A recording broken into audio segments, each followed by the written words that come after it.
Right, muri Zimbabwe tichiripo pa Victorious pa Prophet kuda kwashi Jose pandikutaura naye vadikani nehama neshamwari pamusoro pemabatsirirwo avakaitwa naJehovha nemabatsirirwo akaitwa naMwari. Saka ndichatara namama wandina vanonzi mama Macheka vanogara kuruva. Ndichatara navo kuti vashewo nemi dambudziko ravaisangana naro kana testimony yavainayo yavakaitirwa naMwari. Makadi zvenyu mama? Ndiro makadi enyu. Aiwa isinofara muri uri seupenyu? Aiwa tiri kufara chaizvo, tiri kuitirwa zvakanaka. Right, amai ndofunga mune zvamakaitirwa naMwari ndikuona fese yenyu kadza kuti muri kufara. Chii ndiripi dambudziko ramaisangana nawo muupenyu? Zvipi zvamaisangana nazvo muupenyu zvamakabatsirwa panapo? Okay, inini ndine mwana wangu aifanira kutanga form 1 kutanga kwegore rinori, but akaita challenge. Chikoro chivhurwa muna January, mwana wangu akabva atanga kurwara. Akanga wana nzvimbo pachikoro chakanaka chaizvo muno Marare, but wakaipa andofunga aitawo nharo nazvo. Mwana akabva atanga kurwara zviri serious, ainzwa muchest, musoro zvese, ende aibva angofenda. Akungopindura maziso tongofenda ipapo changuva akadaro. Saka takaenda naye kumahospitals, dzimwe nguva chimbodzoswa vachicheka mwana mavitals ese, everything zvinenge zviri right. Saka eventually akazofenda kwenguva yakareba, ndobva tamhanya naye kuAvenues. Munoziva zvezvekuti vana chiremba vanovhara madhoo vokusiya vabereki muri uko kuti tichadzoka kwamuri. Ndakanga ndisingazive answer yaizobuda murumu umu. Ndakachema kuna Mwari. Asi vana chiremba zvechokwadi vakadzoka zvavo vakati mwana ari right. Akazogara muhospital imomo for a week. Vakamuita matesti ese, havana testi yakasiiwa pamwana wangu including dzemusoro zvese vakatesta, ndobva vati mwana ari right, haana kana problem. Vabva vandipa mwana, but kubva ipapo dambudziko rakabva ratokura kutoita wese. Mwana wangu aingotanga kurwadziwa ikoko, obva atofenda. Kana achinge afenda taimhanya naye kuzvipatara, vobva vanoedza kumuresuscitata. Pamwe pacho vaita kanenge kakunonoka, votozona manesi madhokta vese vakupanika kuda kuedza kumutsa mwana. Paanomuka ozomubvunza kuti ko chii, anotaura kuti angaenda kuma-Heaven Gates. Mwana wangu anga kutoenda kuma-gates ochikobvunzwa zita rotochekwa mubhuku.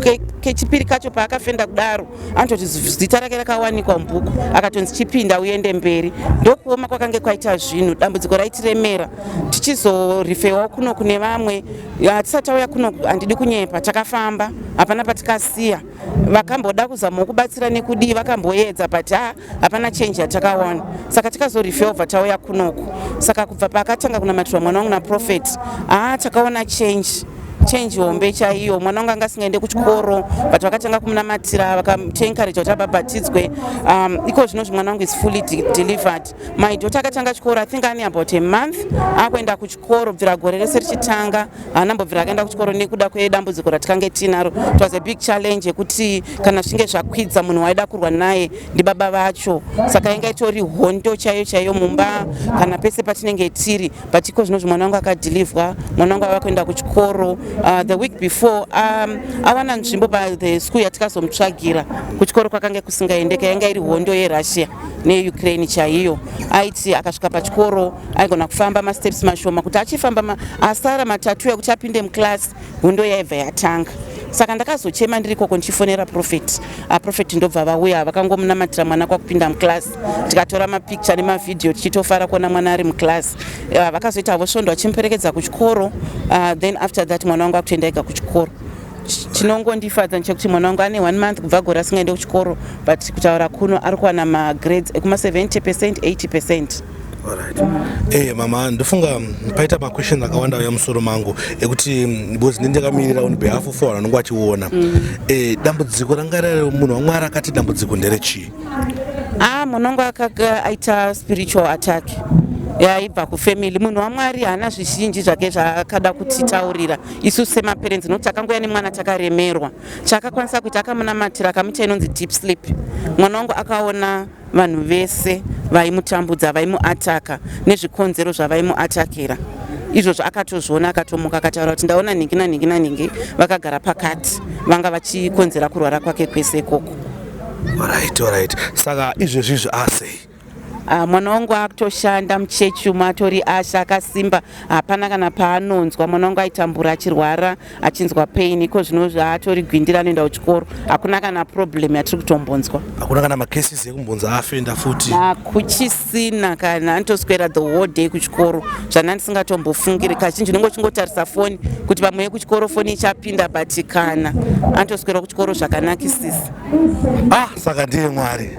Ndofunga muri Zimbabwe muri kuzvinzwa zviri panapa kuti vanhu vari kusangana nezvakasiyana siyana, ende amai, the reason why tichiita mashows akadai toida kuti vanhu vari kunzoko vanenge vachiona vane matambudziko akasiyana siyana vari kusangana nawo, vakanzwawo muchitaura kuti Mwari vakakuitirai zvakanaka, vanoisa hope and trust kuna Mwari, vanotenda kuti Mwari vanoshandisa vanhu, uyezve vanotenda kuti dambudziko raainaro rinogona kupera. Ndosaka ndichiti uyai mutauro ada kutendai Mwari vakuitirai zvakanaka, Mwari varamba vachikukomborerai. My last few words ndeyekuti ndoda kungotaurira vari kuona vese kuti kunze kuna naMwari asi hatizive kuti ndana Mwari vakaita sei.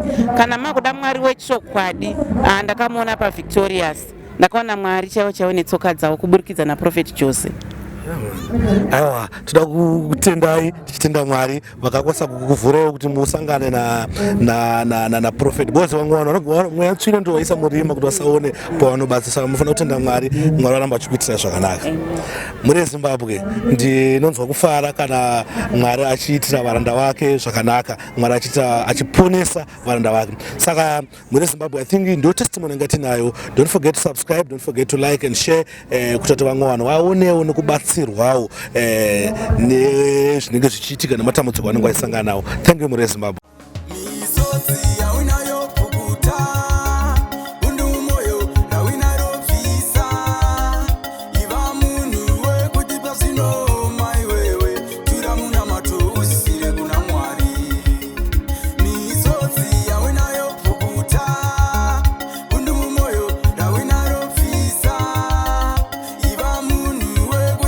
No